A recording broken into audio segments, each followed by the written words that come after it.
Well, good morning, everyone. We are continuing our theme of victory in Jesus this morning, and both Max and I, we're going back to the Old Testament to talk about victory from the Old Testament. Max, I believe that in the next service you're talking from Judges or Joshua 14? Judges 16, so Max is going to be talking about victory from Judges 16, but in my lesson we're going to be in the book of Esther. Go ahead and open up your Bible, book of Esther, Esther chapter 9. That's where our study is going to be from this morning. And the reason why I want to talk about the story of Esther is because Esther really is a story of victory. Esther is a story where God's people win. In the story of Esther, we're introduced to a number of characters. We're introduced, to Esther, right? The book's namesake. We're introduced to Esther, who is this young Jewish woman who just so happens, sort of, I guess, by coincidence, she just so happens to become a queen in Persia. And, astute readers of the book of Esther know that it's not coincidence, that God is at work here. Even though God isn't mentioned in the book, God is at work and is working behind the scenes to make Esther become queen. We're also introduced to a character named Mordecai. Mordecai is a Jewish man, and he is actually Esther's cousin. And he is sort of like the adoptive father of Esther. He looks over her. I guess her parents are no longer in the picture. And another character that we're introduced to is a character named Haman. He kind of just sounds like a bad guy, doesn't he? But he's sort of the bad guy in the story. He's Haman the Agagite. He's described as the enemy of the Jews. And what Haman does is he tries to destroy all of the Jews, sort of getting into the story of Esther. That's his goal. He wants to destroy all of the Jews. And since he works for the king, he works for the king of Persia, he wants to use the king's power. He wants to use the power of Persia to destroy all of the Jews. And if you're a Jew, that's not good news. That's really bad news if you're a Jew, because at that time in history, Persia is a world superpower. That'd be like America using its power to go after someone. That's not a good thing. So the power of Persia is pointed towards the Jews. So ultimately what we see in the book of Esther is that the Jews are destined for defeat. But they're not defeated. The Jews, they are victorious by the end of the book. And that's why I want to talk about the victory that we see here in this book, the victory that we see in the book of Esther. Now, someone might ask, well, what does Esther's victory have to do with victory in Jesus? How do you relate those two? Well, in my opinion, the victory that we see in the book of Esther foreshadows the cross. And that's not surprising, because so many things in the Old Testament are ultimately fulfilled in Jesus. I mean, things that we wouldn't even think of, things like feasts. The Gospel according to John outlines this, how all of these feasts, like the Feast of Booths and the Feast of Passover, all of these feasts are fulfilled in Jesus. I believe Esther, the Feast of Purim, is fulfilled in Jesus as well. You see, in this book, in the book of Esther, it seems like God's people are going to be defeated, but God saves his people. Well, that's what happens on the cross, isn't it? It seems like Jesus is going to be defeated, but through God's power, Jesus has victory. So the victory that we see in the book of Esther foreshadows the victory on the cross. So that's what we're going to talk about in the lesson this morning. We're going to talk about the victory that we see in the book of Esther, and we're going to learn some things about victory, some things that we need to understand about victory. So let's jump into the lesson. What are some things we need to understand about victory? Esther chapter 9, we'll pick up in verse 1. Esther chapter 9 and verse 1, it says, "Now in the 12th month, which is the month of Adar, on the 13th day of the same, when the king's command and edict were about to be carried out, on the very day when the enemies of the Jews hoped to gain mastery over them, the reverse occurred. The Jews gained mastery over those who hated them. The Jews gathered in their cities throughout all the provinces of King Ahasuerus to lay hands on those who sought their harm, and no one could stand against them, for the fear of them had fallen on all peoples. All the officials of the provinces and satraps and the governors and the royal agents also helped the Jews, for the fear of Mordecai had fallen on them. For Mordecai was great in the king's house, and his fame spread throughout all the provinces, for the man Mordecai grew more and more powerful." Notice with me a couple of things that we see in this text. First of all, we see that the enemies of the Jews gather to defeat them. They gather and stand in front of the Jews in order to overcome them, so to speak. But the Jews do something as well, don't they? What do the Jews do? Well, the Jews, they gather to defend themselves. Notice with me what the Jews don't do. The Jews don't have a, defeatist mentality. The Jews, they don't just sort of lie down and wait for defeat, because that's something that the Jews could have done. They could have looked at the enemy in front of them and said, the enemy, they're just too powerful. We can't do it. We can't win. They could have just said, let's run and hide, or let's lie down and wait to lose. That's what the Israelites did before they went into the land of Canaan, didn't they? With regard to the 10 spies or the 12 spies, and the 10 of them returned with a bad report saying, look, the people are too powerful. The enemy, they're too big, they're too strong, we can't win. We should just run away, go back to Egypt, run and hide. That's not what the Jews do here. The Jews, they gather to defend themselves. They believe that they could win. They believe that with God's power, even though the enemy might have been strong, they believe they could win. And Mordecai believed the same thing. Turn back to Esther chapter 4, please. In Esther chapter 4, when Mordecai, he finds out that there's this plot against the Jews, he does mourn, but he doesn't stay there. He doesn't stay mourning. He doesn't hold on to this defeatist mentality. He doesn't look at the enemy and say, well, no, they're too powerful. There's nothing we can do. When Mordecai finds out that there's this plot against the Jews, he works to fix it. He works to fix the problem because he knows ultimately that God can and will save them. See, Mordecai, he anticipates victory. He trusts in God. Let's look at verse 14 of Esther chapter 4. He's talking to Esther at this moment, and he says, if you keep silent at this time, relief and deliverance will rise for the Jews from another place, but you and your father's house will perish. And who knows whether you have not come to the kingdom for such a time as this? So Mordecai tells Esther, look, even if you don't help us, God will save his people. Relief and deliverance will arise for the Jews from somewhere else. God is with us, is what Mordecai tells Esther. But he says, you're here for a reason. God has put you in this place for a reason. You can work for God to help save the people of Israel. You see, Mordecai believes that God is with them, and it doesn't matter how powerful the enemy is, they can win. Mordecai, he anticipated victory, and that's the lesson for us. What is something that we need to understand about victory? Well, victory should be anticipated. God's people in the book of Esther, they won, right? Yeah, they did. Well, we're God's people as well. And we are destined, just like God's people in the book of Esther, we are destined for victory. So victory, we should anticipate victory. Victory should be anticipated. And that's really easy to say, but that's not always easy to do. Because sometimes the enemy that's in front of us seems too big and too powerful. And there are powerful enemies that are in front of us, by the way. I'll just give you a couple of examples. Death. Think about death with me for a second. The older and older we get, the longer we live in this life, the more we realize that death is like this specter that hovers over all of us. The longer we live this life, the more funerals we go to. The longer we live this life, the more friends we lose to tragedy or illness. The more family we lose, the more brothers and sisters in Christ we lose. I mean, how many people die a minute? Something like 4 people? I don't know the statistic, but that's what I think it is. Death is out there. And it keeps taking and taking and taking. And sometimes it seems like death is going to win.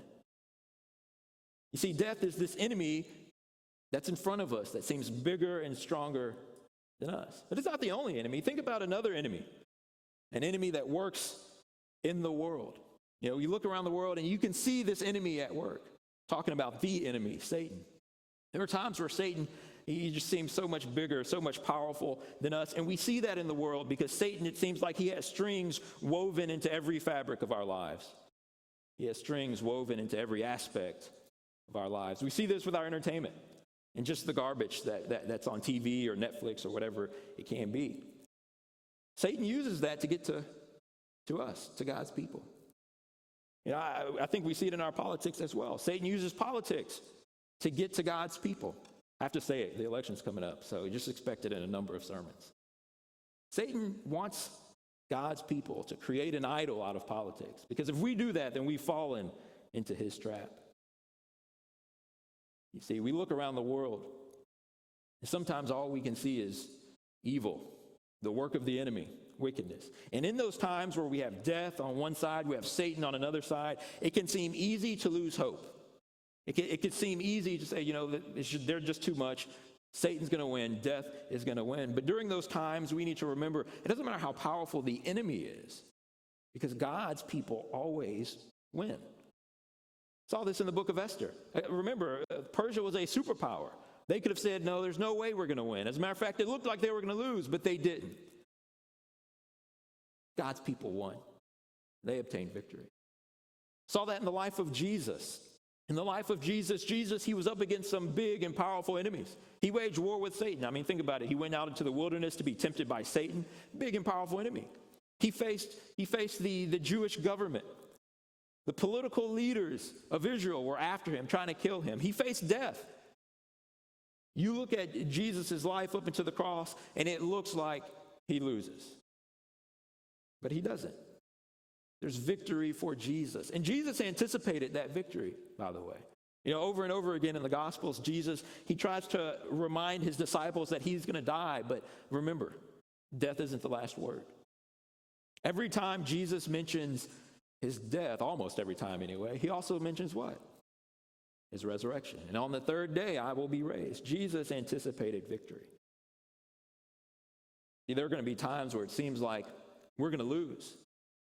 But we got to remember, God's people wins. So what's something we should understand about victory? Well, victory should be anticipated. But that's not all. Let's go back to Esther chapter 9, please. You can leave your bookmark there, because we're going to be coming back to this passage. Esther chapter 9, we'll pick up in verse 5 this time. Starting in verse 5, it says, "The Jews struck all their enemies with the sword, killing and destroying them, and did as they pleased to those who hated them. In Susa, the citadel itself, the Jews killed and destroyed 500 men, and also killed Parshandatha and Dalphon and Aspatha and Porantha and Adalia and Adidatha and Parmashta and Adisai and Adidai and Vaizatha." Those are names. The 10 sons of Haman, the son of Hamadatha, the enemy of the Jews, but they laid no hand on the plunder. That very day, the number of those killed in Susa, the citadel, was reported to the king, and the king said to Queen Esther, "In Susa, the citadel, the Jews have killed and destroyed 500 men, and also the 10 sons of Haman. What then have they done in the rest of the king's provinces? Now, what is your wish? It shall be granted you. And further, what is your request? It shall be fulfilled." And Esther said, "If it please the king, let the Jews who are in Susa be allowed tomorrow also to do according to this day's edict. And let the 10 sons of Haman be hanged on the gallows." So the king commanded this to be done. A decree was issued in Susa, and the 10 sons of Haman were hanged. The Jews who were in Susa gathered also on the 14th day of the month of Adar, and they killed 300 men in Susa, but they laid no hands on the plunder. Now the rest of the Jews who were in the king's provinces also gathered to defend their lives, and got relief from their enemies, and killed 75,000 of those who hated them, but they laid no hands on the plunder. In this section, the author of Esther repeats a phrase over and over again. Actually, 3 times the author of Esther repeats this phrase. And typically when someone writes something and there's this repeating phrase or maybe some repeating words, usually it's important. Usually the author wants you to take notice of what he's repeating or she's repeating over and over again. And that's what the author of Esther does here. There's a repeating phrase. Did you catch it? They laid no hands on the plunder. We see this at the end of verse 10. We see it at the end of verse 15, and we see it again at the end of verse 16. And you have to wonder, why are we told this? Because there's a point. There's a point. Some of you guys did Chris Emerson's Bible marking class, marked the repeating phrases. There's a reason why he mentions this, the author of Esther. The king's edict explicitly said that the Jews could plunder their enemies. The Jews could take from their enemies, but they don't. Why? Well, in my opinion, it goes back, or it helps to understand anyway, some biblical history. Biblical history going all the way back to the book of Genesis. As a matter of fact, turn to Genesis chapter 14. Throughout Scripture, there are numerous times where God's people win a victory over their enemies, and we're told that they don't take anything. And I think the first time we see this is here in Genesis chapter 14 with Abram. In this context, Abram has to save Lot because there's a war going on, and Sodom is caught into that war. And Sodom, it seems, is losing, and there are a lot of people who have been taken hostage who lived in Sodom. And who lived in Sodom?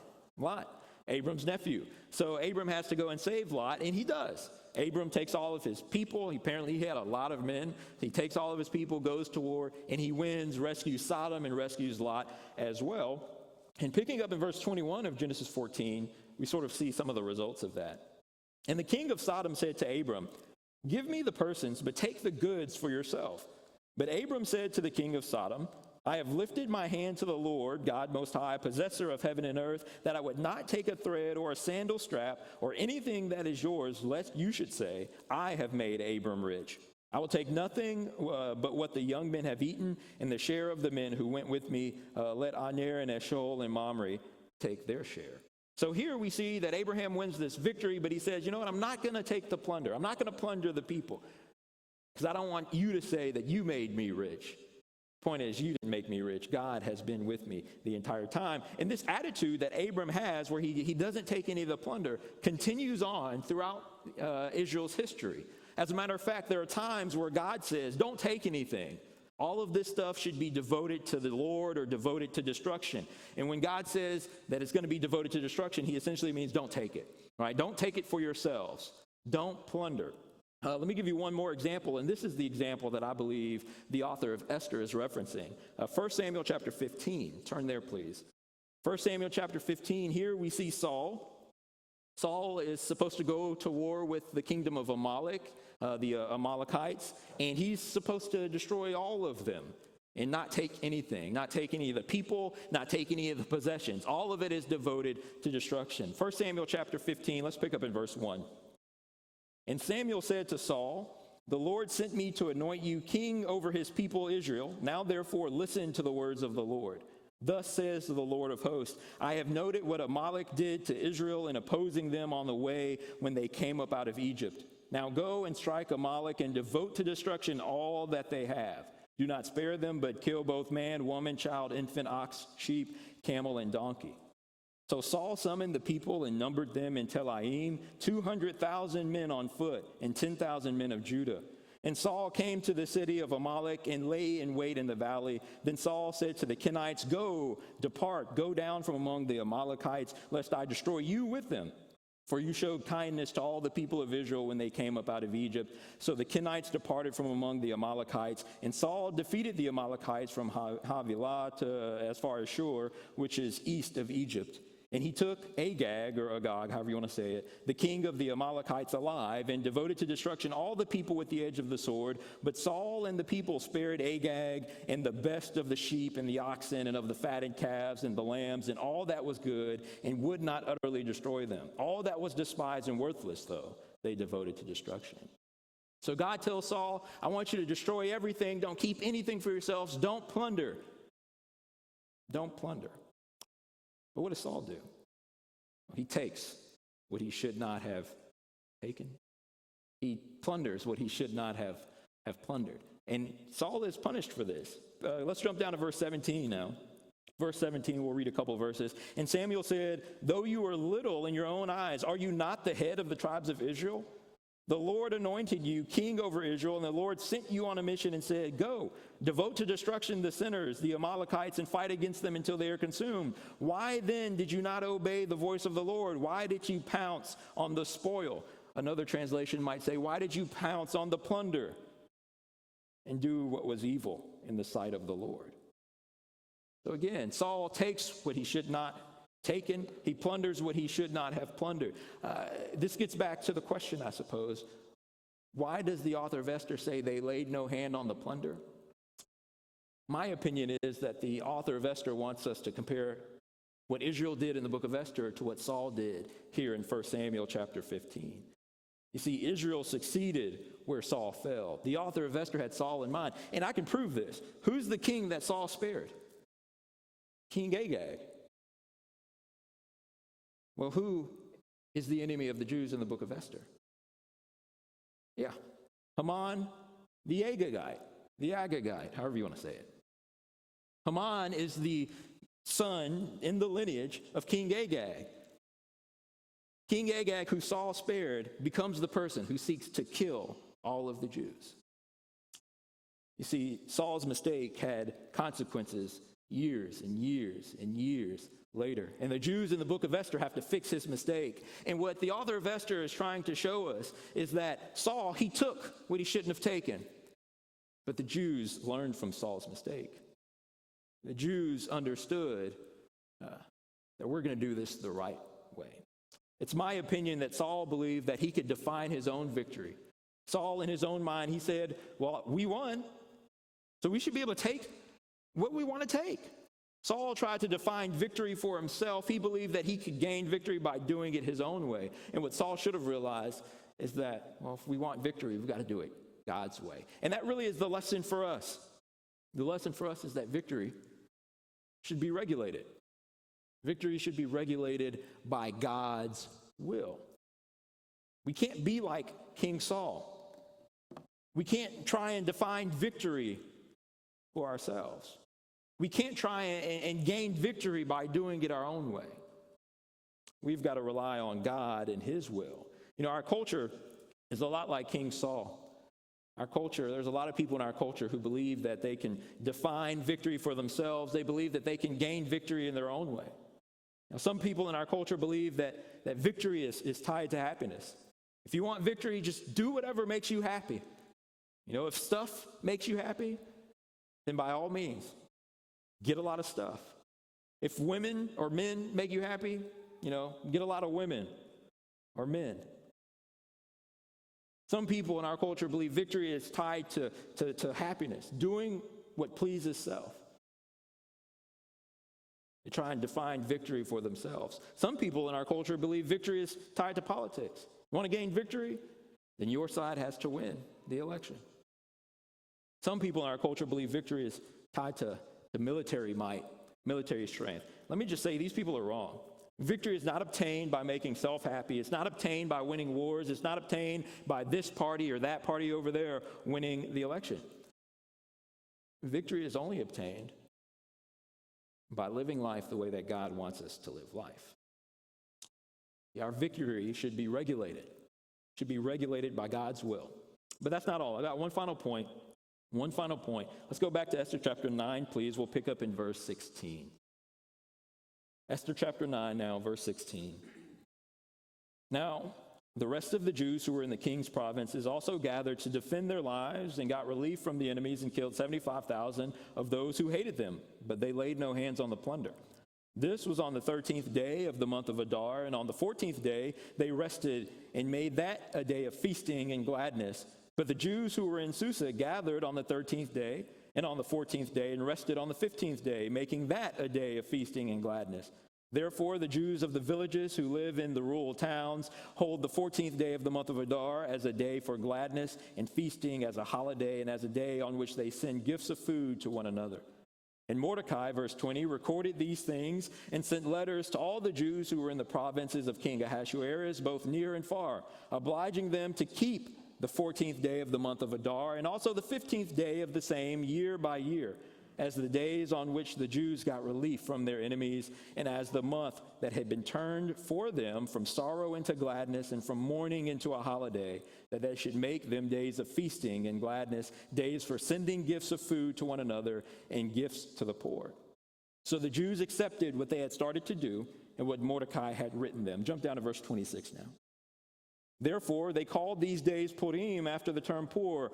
Therefore, because of all that was written in the letter and of what they had faced in this matter and of what had happened to them, the Jews firmly obliged themselves and their offspring and all who joined them that without fail they would keep these 2 days according to what was written, and at the time appointed every year, that these days should be remembered and kept throughout every generation and every clan, province, and city, and that these days of Purim should never fall into disuse among the Jews, nor should the commemoration of these days cease among the descendants. After the victory was achieved, We see that Mordecai, he makes a record of everything, and he tells the Jews to remember the victory that they had achieved. He tells them to remember this victory by partaking of the feast of Purim. And they took that, the Jews and Mordecai, took that very seriously. They wanted everyone to know, look at what God did. Look at the victory that we achieved because of our God. They wanted everyone to see that. So even to this day, Jews still celebrate this feast, the Feast of Purim, to remember what happened during Esther's day. Well, that's the final lesson for us this morning. Our victory should be communicated. The victory that we have as God's people is a victory that we should want everyone to know about, because it's the only true victory. And that's our mission, isn't it? Our mission is to spread the borders of God's kingdom by doing what? By teaching others, by showing others the victory that we have in Jesus. That's Paul's argument in the book of Romans. Turn over to Romans chapter 1. We'll read verse 15 and 16 here in just a second. Romans chapter 1. In the context, Paul, he's telling the disciples in Rome, he says, I want to come to you. I want to come to you, but I've been prevented. And here in verse 15, he says, I am eager to preach the gospel to you who are in Rome. For I am not ashamed of the gospel, for it is the power of God for salvation to everyone who believes, to the Jew first and also to the Greek. Here, Paul tells us, I want to go to Rome and preach the gospel to you. Why? Why does Paul want to communicate the gospel message? It tells us in verse 16, for it is the power of God for salvation to everyone who believes. Paul wants to preach the gospel to the people in Rome because the gospel offers salvation. Or I guess that could be phrased a different way. Paul wants to preach the gospel because the gospel offers victory. It offers a victory, because salvation is victory, by the way. So, all right, the gospel offers victory, right? And the victory that is offered through Jesus and through the gospel is a victory that, whether people want it or not, it's something that they need. I talked earlier about how death is like this specter that hangs over all of us. We're all facing death. And everyone is looking for a way to overcome death. That's why we pay doctors ridiculous, amounts of money. Right? We pay doctors all this amount of money because we want to overcome death, want to defeat death. Victory over death is something that people want. But victory over death is only offered in Jesus. It's only offered in Jesus. So this is a message that should be communicated. And that's why before Jesus leaves this world, he says, go therefore and make disciples. Teach them the good news. Teach them about the victory that I have offered. What's the lesson? Well, victory should be communicated. That's what Esther teaches us about victory. It teaches us that victory should be anticipated, victory should be regulated by God's will, and victory should be communicated. That's essentially the lesson. That's the lesson. These are some things that we need to understand about victory. But as we close, let me ask you, are you a part of this victory? Are you a part of the victory that Jesus offers us over death? We're all facing death. But are you ready to face it? Maybe there's someone here today who realizes they're not ready to face the death that's in front of them, and you realize that you need the victory that Jesus offers. Well, if you need that victory, then we'd love to help you with that this morning. Maybe there's someone who has left the Lord and you want to come back. Or maybe there's someone who wants to be baptized into Christ's death and obtain the victory that Jesus offered through the cross. If you need to respond to the invitation, you can come now as we stand and as we sing. Please come now.